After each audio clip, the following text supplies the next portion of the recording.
मित्रों, अभी मैं हूं चौखुटिया आरती घाट में, जहां की विगत 2 अक्टूबर से लगातार क्रमिक अनशन और आमरण अनशन चल रहा है मिशन स्वास्थ्य के तहत, जो कि केवल चौखुटिया के नहीं बल्कि पर्वतीय क्षेत्रों में जो एक स्वास्थ्य सेवा में जो बदहाली है, यानी अगर कोई हल्का सा भी कोई बीमार हो जाए, बुखार आ जाए, तो उसके लिए भी लोगों को दवाई के लिए 50 नहीं बल्कि 100-200 किलोमीटर हल्द्वानी रानीखेत तक भागना पड़ रहा है। तो लगातार हमारे यहाँ पे पूर्व सैनिक श्रीमान भुवन कठायत जी के नेतृत्व में एक आंदोलन चलाया जा रहा है और अब इसका नेतृत्व पूरी गेवाड़ घाटी कर रही है। हर बच्चा, हर बुजुर्ग इसका नेतृत्व कर रहा है और ये आंदोलन धीरे धीरे गति पकड़ रहा है और इसी गति से अगर आगे बढ़ता रहा तो मुझे लग रहा है कि ज़रूर इस पर सरकार को कुछ निर्णय लेना पड़ेगा, क्योंकि अभी तक की जो स्थितियां हुई हैं, सबसे बड़ी बात देखें कि लोगों का इस आंदोलन को लेके जो झुकाव है, हमारे यहाँ पे बुजुर्ग नारायण सिंह मेहरा जी हैं, आप आंदोलन में आमरण अनशन में बैठे हैं विगत 3 दिनों से, और उससे पहले जो सबसे पहले यहाँ पे हमारे आमरण अनशन जो 2 अक्टूबर से प्रारंभ हुआ था, उसमें हमारे बच्चे सिंह कठायत जी आमरण अनशन में बैठे थे। तो इन लोगों के जज्बे और इनके साहस को देख के लग रहा है कि ज़रूर हमारे आंदोलन सफल होगा। तो इसी बारे में बात करते हैं ताऊ जी से। हम तो जानते नहीं, हम आए खाली भेजू गो आदम छू, हाँ है ना, सीधे साधे आदमी है, भोले भाले हैं। कैसा है, हम ये पार्टी बाजी हम नहीं जानते। जो ये मिशन स्वास्थ्य के तहत यहाँ पे एक आंदोलन चलाया जा रहा है, तो आखिर क्या कारण है, क्या ऐसी परिस्थितियाँ हो गई कि आप लोगों को, जिन्हें कि स्वास्थ्य के लिए सरकार ने घर घर सुविधाएं देनी चाहिए, आप लोगों को यहाँ पे आमरण अनशन पे बैठना पड़ रहा है? क्यों ऐसी परिस्थितियाँ हुई कि हमारा हॉस्पिटल बना हुआ बंजर पड़ गया, हमको मतलब यहाँ परेशानियाँ हैं जी। कैसा है, बना हुआ उसमें आज क्या नाम कहते हैं, आप देखिए वहाँ सुसौड़ जम गया है, सुसौड़, यानी उसकी देखरेख कहीं कुछ नहीं है, ना उसकी सफाई है, ना कुछ है, ना वहाँ डॉक्टर है, ना कोई चीज़ हमारे लिए कोई उपलब्ध नहीं है वहाँ। जी जी, कैसा है, बिल्कुल। हाँ, हमको यही पीड़ा है और हमको क्या लेना है सरकार से? सरकार ने आज तक हमको दिया क्या है यहाँ? बिल्कुल क्या दिया? हाँ, हम 2 बच्चों के यहाँ से लाज ले गए अपने, हमको ताले लगे हुए मिले यहाँ, ठीक है। 2 नर्सें मिली, उन्होंने ऐसे देखे हाथ और बोला कि रानीखेत को रेफर कर दिया। ये तो अच्छा हुआ, हम रानीखेत को, हम गरीब आदमी थे, हमको भीख मांगना पड़ता लोगों से, भीख मांगने के लिए हमने अपने बच्चे मर गए हमारे। तो यही पीड़ा है। हाँ, तो ये पीड़ा ये केवल एक इनकी नहीं बल्कि पूरे पहाड़ की, पूरे पहाड़ की, कि जिस कारण कि आज हाँ, आप जैसे बुजुर्ग लोगों को यहाँ पे आमरण अनशन पे बैठना पड़ रहा है और ये हो रहा है हमारे आने वाली पीढ़ियों के लिए, कि ताकि उन्हें इन परेशानियों का सामना न करना। हम हाथी जोड़ने में रह कर रहा, हमारा पहाड़ हाथ जोड़ने में रहा, हमको लोगों ने क्या समझा, हम इनको नेता बनाते रहे और ये दमन करते और हमको लूटते रहे। जो हमारे मुखिया थे यहाँ, एक गाँव का सभापति आज पहला कहता है, कल को सीना, उसको कुर्सी मिल जाती है, सीना तान के चलता है। क्या है उसका मतलब? क्या मतलब है? सही बात, बिल्कुल। हाँ, हमारे से कागज ले गए, वो कागज कहाँ गए हमारे बच्चों के? किसने खाए हो? कौन खा गया? कहाँ के थे हो जो हमसे कागज ले गए बच्चों का हम भरपाई करेंगे करके? कहाँ गए भरपाई? उसकी भरपाई कहाँ है? हमारे आदमी ने हमको धोखा दिया, हमारे आदमी ले गए वो कागज को, उनने अपना पूरा किया होगा, हमारा पूरा नहीं किया। हमारे वहाँ एक कहे, बढ़िया बात कह रहे हैं, आप बीती कर रहे हो। हाँ, हम पर जो बीती, हम पर जो बीत रही, हम जानते हैं उसको। हम आज दूसरे की औलाद बचाने के लिए ये बैठे हैं यहाँ, हमारी औलाद तो मर गई, दूसरे की औलाद के लिए बैठे हैं। जो और हमारी बच्चे हैं जो हमको ताऊ कह रहे हैं, बूबू कह रहे हैं, आने वाली पीढ़ी, बिल्कुल वो हमको पीड़ा है, तो हम इसलिए बैठे हैं यहाँ। ठीक है, चलो फिर आपकी बिल्कुल ये पीड़ा है और सरकार को समझना चाहिए इन चीज़ों को। आप 3 दिन से आमरण अनशन पे हैं, आपको हम ज़्यादा प्रेशर भी, लेकिन आपकी व्यथा जो है, जो आपने अपनी व्यथा जो सूक्ष्म शब्दों में सुनाई, बिल्कुल ये अपने बच्चे पाल रहे होंगे उस पैसे से, कितना खा लेंगे वो, कितना खा लेंगे? खाओ, हम भीख नहीं मांगेंगे, हमने भीख मांग रखी है ग्वार घाटी में, ना मांगेंगे। पानी जान, मैं अपनी बात जाना, मेरे को जो पीड़ा है औलाद के लिए लगे हैं सब, वो भी तो औलाद के लिए लगे कि उनके औलाद नहीं है, उनका संतान नहीं है। कल हमने उनके लिए ये शोक मनाया, ये त्योहार के दिन शोक मनाया उनके औलाद के लिए, जो बड़े बड़े हैं हमारे। अब भूखे रहे, अब भूखे रहे, शोक मनाने का मतलब है अनशन में ठहरे, मिठाई खाते, लोग अपने घर में रहते, लोग अपने घर में रहते, अपने बच्चों के साथ रहते। क्या हम वीरान हैं यहाँ? विरान नहीं है। अगर हमारे बच्चे मर गए हम भी मरने के लिए तैयार हैं यहाँ सर। यहाँ पे शरीक हुए और इसमें इतना बड़ा योगदान आप दे रहे हैं और अपने प्राणों की बाजी आप लगा रहे हैं। हमारे पास आपको भी धन्यवाद है। धन्यवाद। हमारे बुजुर्ग श्रीमान बचेत सिंह कठारिया जी से कि और आप जैसे अगर हर कोई हमें समझते हैं कि इन चीज़ों का चिंतन मनन करे और इसमें अपना योगदान अगर देना चाहे तो 85 साल की मेरी उम्र होने के हिसाब से मैं यहाँ पर आया हूँ। इसलिए आया हूँ कि मैं जाऊँगा, अब मैं चल रहा हूँ। ये शरीर अपने लिए नहीं होता है, ये पुरुषार्थ के लिए होता है, ये दूसरे के लिए होता है। यदि अपने लिए होता तो हम घाट खुद जले जाते, खुद जल जाते, हमको दूसरा करता है। इस तरीके से ये शरीर का गुण होता है। यदि हम इसके लिए अपना शरीर को लगाएं तो किसी और को तो लाभ होगा ना। आगे जो आने वाली पीढ़ी है, जो लोग मर रहे हैं हमारे सामने, जो ये कह रहे हैं कि वो वहाँ मर गया, वहाँ मर गया, ये सुविधा नहीं, वो सुविधा नहीं, जो एक बार पहले भी बैठे हम 24 घंटे के अनशन में वहाँ, मगर जो ये मोड़ वोड़ इसमें जो भी डाला ये गलत मोड़ बन गया जिससे हमारे को नुकसान है। तो सरकार को चाहिए कि भाई ये बात को सोचे अपने दिमाग में, खाली तो कोई बैठा नहीं है। हमारी अब पूरी जनता चाह रही है। माना आज हम समझौता कर देते तो वो हमारे मुंह में थूकेगी नहीं, अब हमसे जनता बोलेगी ना क्या किया तुमने ये। तो धन्यवाद आपका। चलो बहुत बहुत धन्यवाद। और कहेंगे कि बहुत जल्दी कार्यक्रम आप लोगों का जो है सफल। साथ कुछ लोग यहाँ पे हैं कि जो लगातार इस आंदोलन में अपनी सक्रिय भूमिका निभा रहे हैं। यहाँ पे हमारे छोटे भाई भी हैं, बड़े भाई एडवोकेट सर हैं, आप जनप्रतिनिधि हैं और लगातार इन समस्याओं की तरफ लोगों का ध्यान आकृष्ट करते रहते हैं और समस्याओं के समाधान के लिए तत्पर रहते हैं। साथ ही हमारी बहन है चंद्रा कोहली जी, जो लगातार पिछले दिनों यहाँ पे, कल तक आप आमरण अनशन में बैठी थी और अभी भी आप यहाँ पे डटी हुई है। तो सबसे पहले आपसे ही हम जानेंगे कि आप क्या संदेश पहुँचाना चाहते हैं सरकार तक और क्या आपकी एक विचारधारा रही जिस कारण कि यहाँ पे आप लगातार यहाँ पे अपना साथ दे रहे हैं। और ये कार्य, पहले तो आप सभी का बहुत बहुत धन्यवाद कि आप हमारी गेवाड़ घाटी चकोटिया में उपस्थित हुए और मैं अपने पूरी टीम की ओर से आपका स्वागत और अभिनंदन करती हूँ। जैसे कि यहाँ पर आमरण अनशन पर बैठने की ज़रूरत हमें इसलिए पड़ी क्योंकि जब इंसान स्वस्थ रहेगा तो तभी वो सारे काम कर पाएगा। पहला सुख निरोगी काया कहते हैं, स्वस्थ सारे काम उसी के बाद होंगे जब स्वास्थ्य हमारा सही हो। बिल्कुल। एक गाड़ी होती है, जब तक उसका इंजन सही नहीं होगा तब तक वो भी नहीं चलेगी। तो वैसे ही हम लोग हैं, अगर हम लोग स्वस्थ नहीं रहेंगे तो जो हमारे बाकी के कार्य हैं वो भी हम नहीं कर पाएंगे।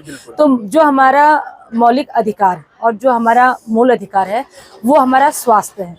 तो स्वास्थ्य के लिए हम यहाँ पर आमरण अनशन पर बैठे रहे। 21 दिन इस आमरण अनशन को हो गए हैं यहाँ पर, लेकिन अभी तक भी सरकार ने, हमारे स्वास्थ्य मंत्री जी इसकी अभी तक सुध नहीं ले रहे हैं। आए दिन हमारे यहाँ पर बहुत खतरनाक केस आते हैं। उन्होंने सिर्फ चकोटिया का जो समुदाय केंद्र चकोटिया है हमारा, उसको उन्होंने क्या बना रखा है, रेफर सेंटर। बिल्कुल बिल्कुल। एक हर कोई केस आए तो उसको तुरंत रेफर कर दो। इस कारण से कई लोगों की जान भी चले गई है और कई लोगों को ये मान के चले कि सुविधाएं मिल नहीं पाती, लोग सुविधाओं का लाभ ले नहीं पाते हैं। और ये मतलब कोई ज्यादा पुरानी बातें नहीं है, अभी भी बहुत सारी ऐसी चीजें हो रही हैं जी। तो यहाँ से रानीखेत लेके गए, तो रानीखेत में भी जब लेके जाते हैं 3-4 दिन वो यहाँ रुका देते हैं, 3-4 दिन वो रानीखेत रुका देते हैं। जब इनके बस का नहीं होता है, जब इंसान की ऐसी स्थिति हो जाती है ना, बिल्कुल खत्म वाली स्थिति हो जाती है, तब वो हल्द्वानी को रेफर करते हैं। तो हम रेफर से जब वो हल्द्वानी को रेफर करते हैं तो वहाँ से हम जब इधर को आते हैं ना, तो हमारे घर वालों की एक आस लगी रहती है कि जिस व्यक्ति की तबीयत खराब हो रही है वो स्वस्थ आएगा, पर लेकिन हम उसकी ना डेड बॉडी घर को लेके आते हैं। तो कितना हम लोगों के लिए कितना दुर्भाग्य की बात है, बहुत ही शर्म की बात है हमारे लिए कि हमें अपने स्वास्थ्य सुविधाओं के लिए हमारे मौलिक अधिकारों के लिए हमें 21 दिन यहाँ पर आमरण अनशन पर बैठे हो गए हैं। आगे का कार्यक्रम यह है कि सभी लोगों ने सोचा है, अपनी गेवाड़ की जनता ने, अपनी गेवाड़ की माताओं ने, बहनों ने, भाइयों ने ये डिसीजन लिया है कि सरकार तो आने से रही नहीं, मुख्यमंत्री आने से रहे नहीं, मुख्यमंत्री हल्द्वानी तक आते हैं, वहाँ क्या कहते हैं, कुमाऊं कमिश्नर जी स्टेज पर बैठ के ठुमके लगाते हैं, लेकिन उनको हमारा यहाँ पर लोगों ने अपने घरों में दिवाली बनाई, लेकिन हमने यहाँ बैठकर अपनी दिवाली का नहीं मनाया, हमने अपनी दिवाली तक भी नहीं मनाई। क्योंकि हम लोगों ने यहाँ पर आमरण अनशन करा था, तो हमारे स्वास्थ्य मंत्री तक यहाँ नहीं आते। तो अब हमारी एक गूंज ये है कि 24 अक्टूबर को चकोटिया से पूरी गेवाड़ घाटी यहाँ से पैदल पद यात्रा लेके चलेंगे और उसमें हम मुख्यमंत्री आवास घेराव और स्वास्थ्य मंत्री आवास घेराव में हम तक अपनी बात पहुंचाने का एक प्रयास है कि हमारी बात सुने और हमें ये सुविधाएं जो हमारा अधिकार है, जो हक है, वो दें। चलिए, धन्यवाद चंद्रा जी। और आंदोलन पे क्यों बैठना पड़ा, मैं थोड़ा बैक में ले जाता हूँ। कई वर्षों से हम लोग इसके उच्चीकरण की डिमांड कर रहे थे। उच्चीकरण की डिमांड इसलिए कर रहे थे कि इस समय पूरे समाज में इस तरह की कंडीशन हो गई है कि लगभग 35 साल 30 साल 40-45 साल के लगभग के बच्चों के बच्चे कहना चाहिए, उनको हार्ट अटैक या ब्रेन स्ट्रोक आ रहा है। उससे क्या हो रहा है, उसमें चाहे किसी वर्ग का हो, वो धनाढ़ी हो या गरीब हो, कोई गवर्नमेंट एम्प्लॉयज हो जो बाहर से आते हैं, सभी लोगों को इसकी आवश्यकता है करके इसमें कई बार प्रतिनिधिमंडल हमारे यहाँ से लेके देहरादून तक 8-8 10-10 बार गए। तो उसी बीच हमारे ये पूर्व फौजी हैं भुवन कटायत जी, ये गांव के भ्रमण पे थे। तो वहाँ किसी माता ने ऐसी पीड़ा व्यक्त करी कि बेटा, तुम लोग अगर जीत जाते हो, तुम लोग चुनाव वो करते हो, तुम नेता बनते हो, तो तुम सबसे पहले हमारी स्वास्थ्य व्यवस्था वो करो। तो डिमांड पहले से थी। चैत्राष्टमी मेले में माननीय मुख्यमंत्री जी द्वारा घोषणा करी गई थी। अच्छा, इस चीज की घोषणा व्यवस्था सही करेंगे, ये उप जिला चिकित्सालय की घोषणा करी गई थी माननीय मुख्यमंत्री जी के द्वारा। उनके द्वारा घोषणा करी गई। घोषणा के जब 6-7 महीने हो गए, जब वो काम नहीं हो पाया, तब भुवन कटायत जी गिरवाड़ में सब लोगों से जाके संपर्क करके उन्होंने कहा भाई इसके लिए हमें अब आंदोलन करना पड़ेगा।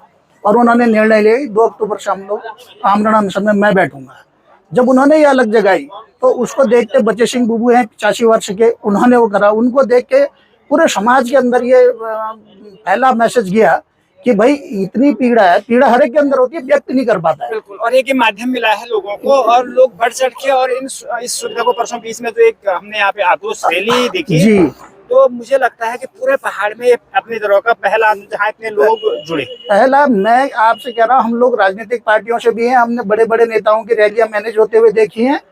अगर कोई पॉलिटिकल पार्टी का बड़ा नेता, मुख्यमंत्री, प्रधानमंत्री अगर जिसमें चुनाव में आते हैं, उसमें करोड़ों रुपए खर्च होते, तो भी उस ढंग की रैली और उस ढंग का जोश और जज्बा नहीं देखने को मिलता। हम लोगों ने सिर्फ ये अनाउंस करा था कि हमने अपने अधिकारों के लिए, अपने हॉस्पिटल के लिए यहाँ पे हमने 15 तारीख को महारैली का आयोजन किया है। सिर्फ इतना कहने में, असोज का महीना, ये महीना ऐसा होता है कि महिलाएं वो अपने सबसे कामकाजी महीना होता है कि जिसमें आप अगर व्यक्ति को एक्स्ट्रा कुछ दे के भी या लालच दे के भी बुलाना चाहो तो भी नहीं आते हैं। लेकिन उस दिन पूरी हमारी मातृशक्ति, विशेष तौर से यूथ, वो सारा निकल के सड़कों पे आया। ये एक पीड़ा थी जो मुख्यमंत्री जी की घोषणा को उन्हीं के सचिवालय में पहुंचने में 6-7 महीने लग गए, फिर भी नहीं हुआ। हमारे 20 दिन के, उस दिन बल्कि 20 भी दिन नहीं थे, 15 या 12 दिन हुए थे। 12 दिन के आंदोलन से वो क्या हुआ, शासन स्तर पर पहुंच गया, प्रशासनिक स्वीकृति मिल गई ये जिला अस्पताल की, उप जिला अस्पताल की। तो ये ऐसा नहीं है कि हमने सफलता नहीं मिली है, बहुत बड़ी सफलता है। अब उसमें केवल वित्तीय स्वीकृति रह गई। बात रखना चाहेंगे अपना, आपका नाम? जी, मेरा नाम सुरज है। पहले मैं ये कहना चाहूंगा कि मैं किसी पार्टी के समर्थक, मतलब साथ में नहीं हूँ, ना ही किसी पार्टी के खिलाफ। मैं चाहता हूँ कि सरकार जो है अस्पताल का सुधार करे, विकास करे। मैं एक ही बात कहूंगा, मेरा देश मेरा अस्पताल, ये चीज होनी चाहिए। एक देखिए, मेरा भी एक छोटा भाई था, और क्या कहते हैं कि उसे जो है एक दिन स्कूल जाते समय, मतलब यह है कि गाड़ी से ठोकर लग गई। तो नॉर्मल सी ठोकर के बाद क्या हुआ कि 3 दिन तो ठीक रहा, और फिर से हमने देखा कि इसको खून की बाथरूम आने लगी, उल्टियाँ आने लगी। तो फिर हमने यहाँ इधर लोकल में किसी डिस्पेंसरी में दिखाया, लोकल के मेडिकल स्टोर में। तो उन्होंने कोई शायद गलत इंजेक्शन दे दिया। फिर यहाँ ठीक नहीं होता, हम इधर पार कैरा ले गए। कैरा जी ने कहा कि ऊपर भर्ती कर दीजिए आप। ऊपर देखिए, मैं कहूँगा ना, आपको चाहे बिच्छू काट ले, चाहे आपको सांप काट ले, चाहे आपको कोई भी महामारी हो जाए, चाहे आपको कोरोना हो जाए, चाहे आपको कुछ भी हो जाए, यहाँ इलाज के नाम पे मात्र ग्लूकोज चढ़ा दिया जाता है। आपकी उम्र कितनी है? मेरी उम्र 16 साल है। तो 16 साल की उम्र में अगर इन्होंने ये पीड़ा का अनुभव किया है, तो मुझे लगता है कि हमारे पहाड़ के हर युवा, हर साथी, हर बच्चे ने ये पीड़ा अनुभव की होगी। और आप भी चाहते हैं कि लोगों यहाँ पे जनता की समस्याओं का समाधान और स्वास्थ्य सुविधा उचित हो। जी, मैं देखिए, फिर ऐसा हुआ, फिर हम हल्द्वानी ले गए, हल्द्वानी से 12 दिन इलाज करा के लाए, 2-3 लाख रुपए लगाए। फिर उन्होंने 15 दिन बाद बुलाया, तो हमने सोचा दिल्ली एम्स ले चलते हैं। दिल्ली हम एम्स ले गए ना, तो जिस दिन ले जाते हैं उस दिन ही उसके यहाँ सीने में दर्द हुआ। यहाँ जो हार्ट बीट वगैरह इत्यादि बता दिया, ना ही MRI मशीन, एक्सरे मशीन, कुछ खास नहीं था यहाँ। और मशीनें कुछ हैं, मतलब एक एक्स्ट्रा मशीन भी है तो वो आधुनिक नहीं है, वो पूरा उसको चलाने की व्यवस्था नहीं उसकी चलाने की व्यवस्था नहीं है। डॉक्टर भी कुछ खास नहीं है। यहाँ पर जो है एक सफाई कर्मचारी से इंजेक्शन लगवाया जाता है पेशेंट को। ये क्या बात हुई? सफाई कर्मचारी अपनी सफाई करने आया है कि और वो पेशेंट को ऐसे इंजेक्शन लगाए। डॉक्टर किस लिए आए फिर? डॉक्टर क्या तुम्हारी तनख्वाह खाने के लिए बैठ रखे हैं? डॉक्टर जिसलिए बनाए गए हैं उसलिए डॉक्टर को जो है मतलब काम करते हैं। तो कुछ रिटायर हो गए, कुछ का ट्रांसफर हो गया, उसके बाद से कोई अच्छा डॉक्टर आ ही नहीं रहा। मैं चाहूंगा कि सरकार हमारी जो है मांग जो है पूरी करे, हमारी बात सुने। अभी जो है अल्मोड़ा से कुछ लोग आए थे तो हम CSC वाली जो दर्जा मानक है, हाँ, उनको पूरा करने उनको कहा तो वो बात को बार बार घुमा रहे थे, गोल मोल सा जवाब चलो दे ठीक रहे है, थे। हम उम्मीद करते हैं कि सरकार इस छोटे बालक की जो एक पीड़ा है, इनकी बात को, इनके आग्रह को स्वीकार करेंगे और क्यों नहीं सुधार सकती? बिल्कुल बिल्कुल जी बिल्कुल इतना ही आपकी कहना पीड़ा थी और ये हम लोगों तक पहुंचाने का प्रयास करेंगे। जी धन्यवाद आपका।